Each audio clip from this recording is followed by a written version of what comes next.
Nous sommes sur les carrières de la Sococim. Cette réserve de l'entreprise de cimenterie semble être à l'origine de tous les maux des populations qui vivent à Bargny. Des maisons se sont affaissées, des personnes ont été blessées. Toutefois, les populations continuent de marteler que ces terres appartiennent à leurs ancêtres. Bienvenue dans ce nouveau numéro de Terra. Tout de suite, le sommaire. Dans ce numéro de Terra, nous mettrons l'accent sur les désagréments causés par les carrières de la Sococim. Nous parlerons du problème foncier, de la pollution, de la construction des deux centrales à charbon et nous terminons par notre invité. À la cité Castor de Bargny, l'affaissement d'une dalle ou d'un pan d'un mur est monnaie courante. Ici, les habitants du quartier vivent sous la hantise de tels incidents. Plusieurs murs se sont fissurés. Les tirs de mines effectués dans les carrières de la Sococim seraient à l'origine de cette situation. Hier, il pleuvait, ça sointait de partout. Je ne sais pas où mettre mes bagages, je n'ai pas les moyens de déménager, je suis vraiment fatiguée. Vous avez vu l'état de la maison, tout est fissuré. On dort mal la nuit et quand nous mangeons, nous n'avons pas l'esprit tranquille.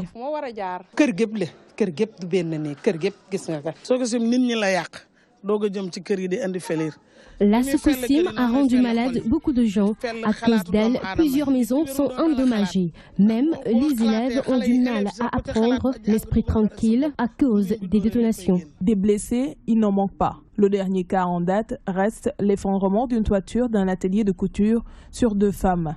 Les réparations n'ont toujours pas été effectuées. Le danger est donc permanent. Je sais qu'il y a un risque, mais je n'ai pas les moyens de déménager ou de réparer. Le maçon m'a clairement expliqué que c'est pas sûr que je reste ici. Les tirs de mine nous fatiguent. Dans la journée, on peut en avoir 4. Le sol tremble à chaque fois. Le danger est permanent. La dalle s'est affaissée sur ma grand-mère et une tante. Elles sont toutes deux blessées. Joséphine Gay est veuve. Aujourd'hui, elle craint de voir une des dalles de sa maison tomber. Elle ne peut pas se payer le luxe de réhabiliter le bâtiment. Le toit de notre chambre s'était effondré sur tous les meubles. Heureusement qu'il n'y avait personne, mais tout était endommagé. Mon mari s'était occupé des travaux de réhabilitation. Cela fait longtemps que nous vivons ce genre de situation. Les faits se sont produits il y a 6 ans. Mon mari est aujourd'hui décédé. Si ce genre de situation venait à se reproduire, comment je pourrais m'en sortir? Je vis seule avec mes enfants. Certains qui ont été affectés par les détonations de mines se sont rapprochés de l'entreprise de cimenterie pour se faire dédommager. Leurs tentatives sont restées vaines. J'avais entendu dire que la Sococim donnait du ciment à toutes les personnes affectées par le tir de mine. Il m'avait demandé de photographier les dégâts et de leur remettre ce que j'ai fait. Mais jusqu'à présent, je n'ai rien reçu. La maison est dans un état lamentable. Nous risquons à tout moment un effondrement. Mon mari a décidé avec ses propres moyens de réparer les dégâts et j'ai appris que la Sococim a eu à donner du ciment à un tiers. Nous nous sommes rendus à la Sococim. J'ai eu à rencontrer des cadres, mais cela n'a rien donné. De plus en plus, les tirs de mine augmentent de jour en jour. On peut en avoir 5 par jour. Regardez ma vitre sur le balcon. C'est la mine qui l'a endommagée. Les habitants de Castor de Bargny précisent que les dégâts occasionnés par ces tirs de mine sont incalculables. L'une des écoles de la cité n'a pas été épargnée. L'effondrement d'une dalle a surpris 7 enfants dans une classe. Ils avaient été acheminés à l'hôpital pour enfants de Diamniadio. C'était à la suite d'une détonation d'une mine. Et là, c'est avéré. Même les garçons qui étaient dans la classe, c'est après l'explosion de la mine qu'ils ont subi une vibration de la classe et l'école s'est effondrée. Je veux dire, la dalle s'est effondrée. Aujourd'hui, c'est fermé. Aujourd'hui, c'est fermé par un arrêté préfectoral certainement et la protection civile qui était venue ici, je m'en souviens. Après cet incident. Je sais qu'ils sont en train de se démener pour enfin de rénover les classes que vous voyez derrière moi. Mais je sais qu'il y a des efforts quand même qui méritent d'être apportés pour cette école parce que cette école a besoin d'aide. Leur seul souhait aujourd'hui est d'assister à la fin de ce calvaire au plus vite. Ces habitants interpellent les autorités afin que des mesures soient prises pour les préserver d'autres éventuels dangers. Le problème du foncier se pose avec acuité à Bargny. Un protocole avait été signé par l'ancien maire Mar Diouf en 2005 avec le directeur général de la Sococim. et le ministre des Mines d'alors, Maître Madi Kenya, pour rétrocéder l'ensemble d'un lotissement de terre tiré du patrimoine traditionnel de Bargny. Aujourd'hui, les habitants ne digèrent toujours pas cette situation. Elle exploite les terres d'autrui. Elles appartenaient à nos ancêtres. Ils cultivaient ces terres. Aujourd'hui, celles-ci se retrouvent à l'intérieur de ces carrières. On a tout perdu. Aujourd'hui, Mar Diouf, mon propre cousin, le préfet Serigne Mbaye et l'ancien ministre Madi Kenya avaient signé un document pour céder le reste des terres de Bargny à la Sococim. Nous sollicitons de l'aide. Les tirs de mines dans les carrières affectent aussi les anciens employés de la Sococim. Aujourd'hui, beaucoup d'entre eux résident dans les habitats sociaux construits par l'entreprise de cimenterie. La maison là qui vient d'être, qui a été secouée par une mine, mais c'est un ancien employé de la Sococim qui est propriétaire. Ça veut dire que même les employés de la Sococim subissent ces dégâts incalculables que vous avez constaté. Si elle peut utiliser d'autres types de machines pour extraire les pierres des carrières, il y a l'excavateur qui permet d'extraire le calcaire sans gêner qui que ce soit. Il n'y aura pas de dégâts. Imam Mamadou Diouf confie que la Sococim a créé plus d'ennuis aux habitants de Bargny qu'elle n'en a résolu. Selon lui, elle les a dépossédés de leurs terres. De plus, c'est un voisin pollueur et encombrant. On l'appelle cité Sococim, mais ces maisons ont été construites sur nos terres. Et c'est peu de concessions, 26 maisons, elles sont occupées par leurs agents. Et beaucoup ne sont même pas des Sénégalais. Nous les Lébous, nous n'habitons pas à la cité Sococim. Cette entreprise fait du sabotage. Cela fait plusieurs années que la Sococim exploite ces carrières. Les populations soulignent qu'elles n'entendent pas quitter cet endroit puisqu'il s'agit de leur patrimoine. Elles souhaitent l'intervention de l'État.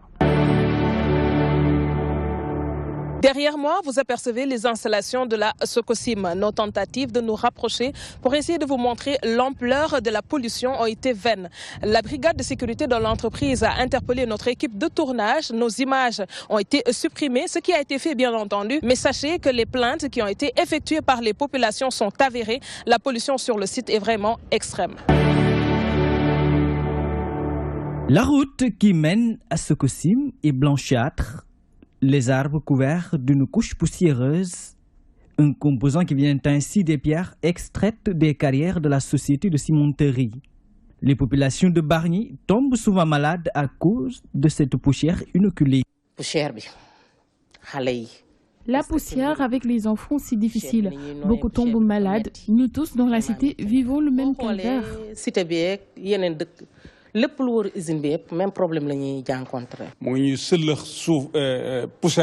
Nous sommes exposés à la poussière à tout instant. Nos enfants ont des maladies respiratoires. Nous ne pouvons plus cultiver ces terres parce que tout a été détruit. La faune, la flore, tout est parti et elle n'a rien fait pour les populations.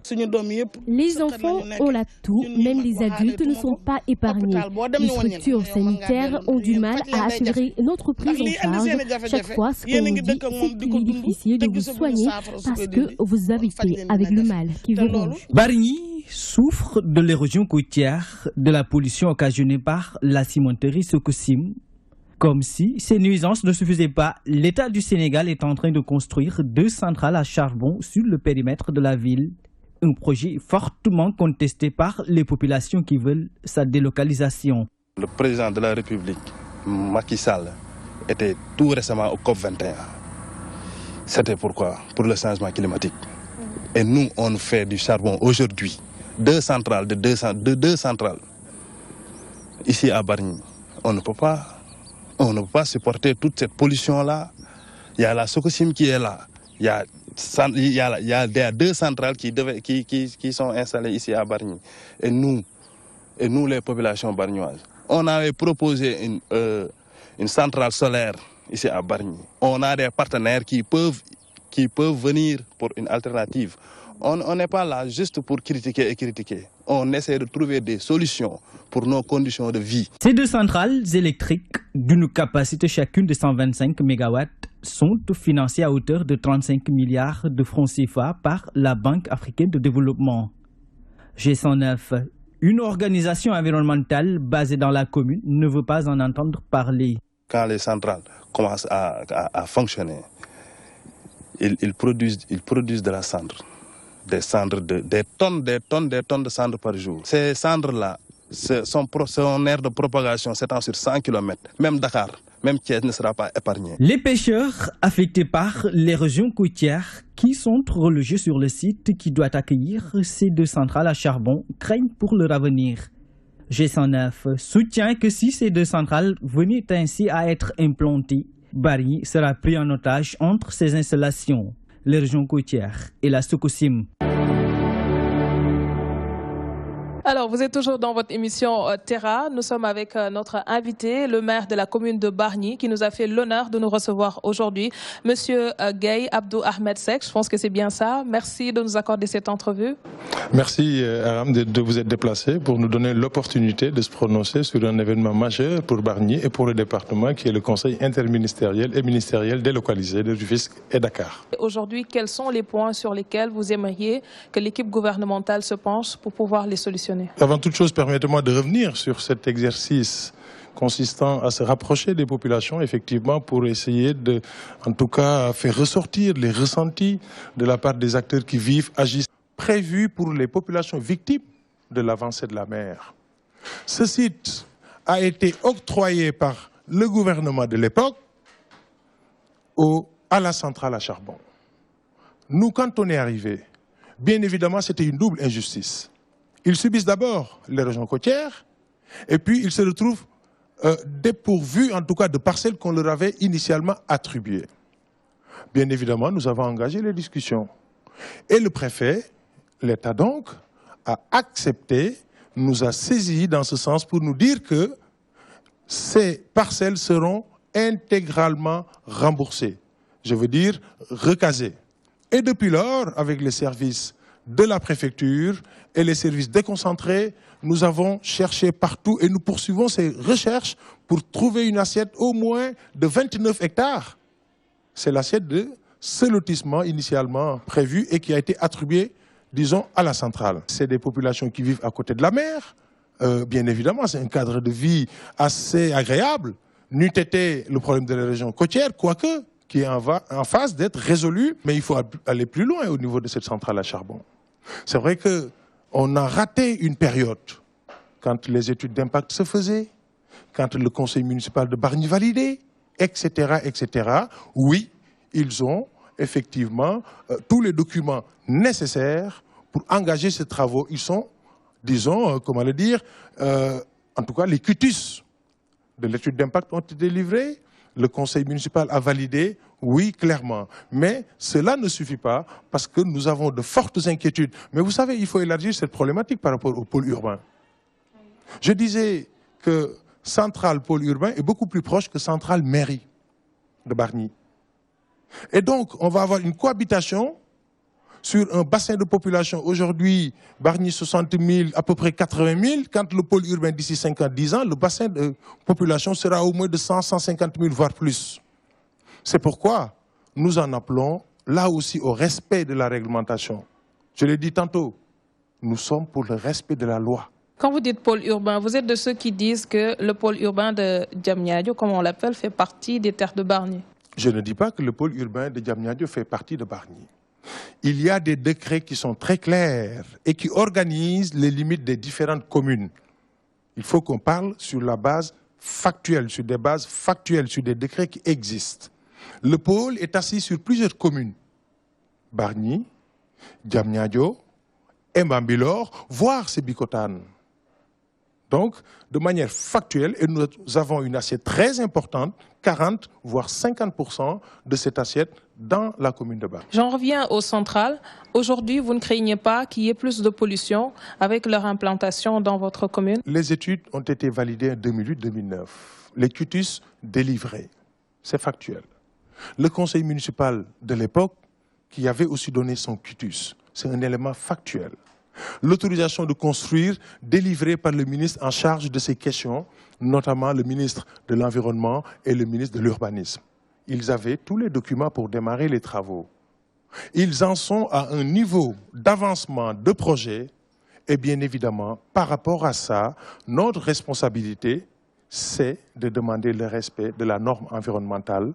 Et nous avons constaté aujourd'hui qu'il y a des habitations à moins de 500 mètres, disons, de la marge de recul que prévoit la loi sénégalaise. Il faut au moins 500 mètres de marge de recul par rapport à ces installations classées de niveau 1.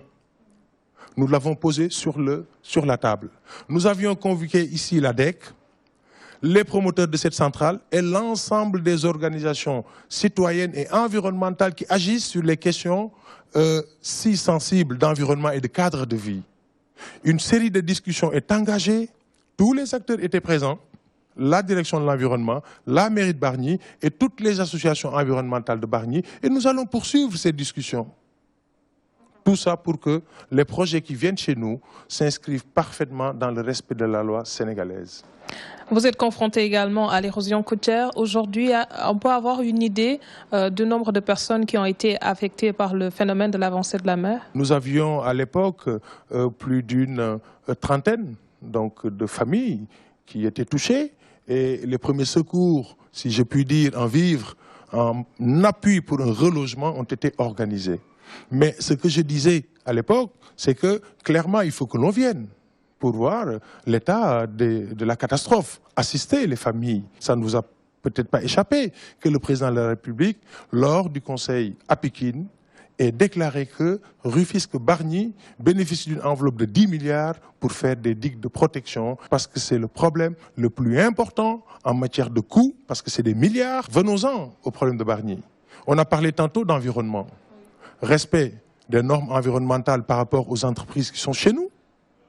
L'érosion côtière, mais nous avons un problème d'assainissement, il faut le dire. Et il est prévu aussi, le chef de l'État l'a validé, 900 millions pour la boucle qui permet une correcte évacuation des eaux pluviales, pour réhabiliter, curer et faire un vrai canal. Donc ça permettrait en tout cas d'évacuer, d'avoir une bonne circulation des eaux de pluie. C'est particulièrement important pour en tout cas régler les problèmes d'inondation. Et pour l'insalubrité? Je vais y venir. Après, un schéma d'assainissement collectif et semi-collectif a été présenté lors de ce conseil.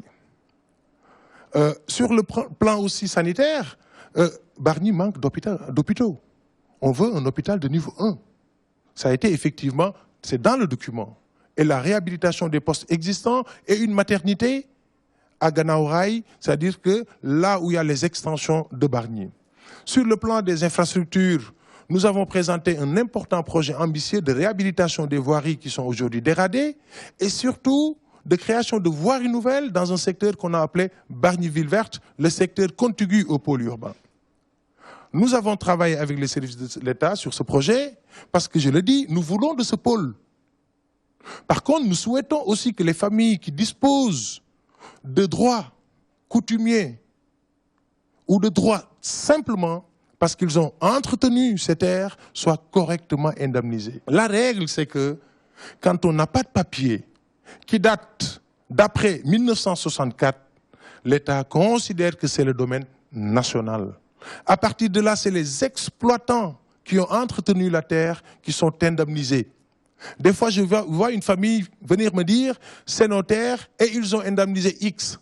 Mais ils ont indemnisé X parce qu'ils considèrent que c'est X qui a investi et qui a entretenu. Et ça, c'est entre familles bargnoises. Votre dernier mot, monsieur le maire? Remercier vraiment toutes les associations. Vous savez, nous, notre approche, c'était travailler avec une démarche de terrain. Une démarche de terrain et une démarche participative. Nous avons mis en place plus d'une trentaine de conseils de quartier. Les conseils de quartier regroupent les imams, les délégués de quartier, regroupent les Badjanougor, toutes les personnes, en tout cas influentes à l'échelle de chaque quartier. Ils font remonter les problèmes au niveau du quartier. Et moi-même, j'ai installé personnellement ces conseils de quartier. Après ces conseils, on a mis en place le conseil consultatif de développement. C'est une structure qui regroupe plus de 300 personnalités bargnoises, différents horizons, différentes expériences, afin d'apporter une contribution à la marche de notre commune. Je souhaitais avec eux que l'on fasse de Bargny une ville durable qui a su intégrer son industrie. Parce que si on réussit le challenge de Bargny, eh bien c'est clair qu'on peut le dupliquer partout ailleurs. Et c'est pourquoi je tenais à leur rendre hommage. Et ils avaient effectivement accepté ce principe et on y travaille. Mais c'est vrai, c'est long. Je comprends, ça fait 2 ans qu'on est là. Je comprends l'impatience parce que c'est des problèmes moi-même. Je suis très impatient, mais nous ne pouvons pas aller plus vite que la musique. Bargny n'a jamais autant obtenu de l'État. Nous remercions le président Macky Sall pour ses efforts. Merci, Monsieur Seck. Je rappelle que vous êtes le maire de la commune de Bargny. C'était notre invité pour ce numéro. La responsabilité sociétale d'une entreprise nécessite qu'elle déploie des actions qui sont utiles à la commune ou à la localité où elle se trouve. Sococim devrait tendre vers cette dynamique. Bargny en a besoin à cause de la forte pollution exercée par les carrières. C'était tout pour ce magazine. Merci de l'avoir suivi. Terra revient dans un autre numéro et cette fois, nous allons vous faire découvrir d'autres facettes du Sénégal, mais également vous aider à préserver ce pays qui nous est cher. N'oubliez pas, vous pouvez nous envoyer vos questions et suggestions sur dtv.sn/aviterra et peut-être bien que nous serons du côté de chez vous.